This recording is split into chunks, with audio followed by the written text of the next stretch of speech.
Russian military launched airstrikes on several Ukrainian cities overnight. At least 3 people were killed. Many others were injured after residential and industrial buildings were hit. The strikes come just one day after peace talks between Russia and Ukraine ended without an agreement. Now, that came after an elaborate Ukrainian attack that dealt a serious blow to the Russian military over the weekend. Fox's Greg Palcott reports. While talks are moving slowly to find an end to the war between Russia and Ukraine, the war itself is heating up, including a daring move by Ukraine. To say it's brilliant may be a little bit of an understatement. Over the weekend, Kyiv launched drones targeting military air bases across Russia, in some cases thousands of miles from Ukraine in Siberia near China. Ukraine claims to have hit over 40 bombers, a third of Russia's long-range fleet. The drones smuggled to locations near the bases, then sent from trucks, fired remotely, adding to the surprise. 2 bridges in Russia also hit, leaving casualties and destruction. Russia must feel what its losses mean. That is what will push it toward diplomacy.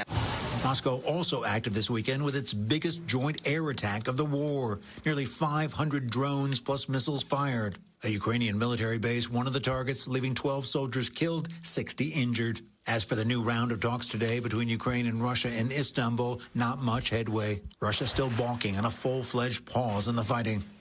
We have proposed a concrete and genuine ceasefire for 2 to 3 days in certain areas of the front. Russia and Ukraine agreeing to exchange more prisoners of war and the bodies of 12,000 soldiers. A recent congressional visit to Ukraine underscoring the need to find a way to stop the fighting. Ending this war the right way makes the world safer. Senator Graham is pushing a bill in Congress that would slap more sanctions on Russia. All the while, the war goes on in all sorts of ways. In London, Greg Palcott, Fox News.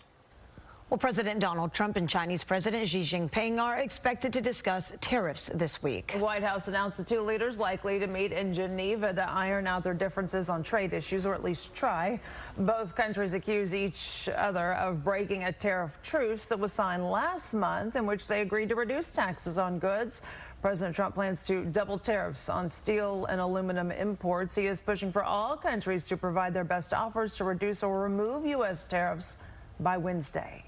And the president asking the Supreme Court to allow federal downsizing plans to move forward. Yeah, so he wants the court to end a judicial order blocking his plan for a reductions in force of federal agencies. A district judge ruled in favor of unions, nonprofits, and local governments that sued the Trump administration for his large-scale layoff order in February. The Supreme Court is requesting the plaintiffs' response to the administration's filing by June 9th.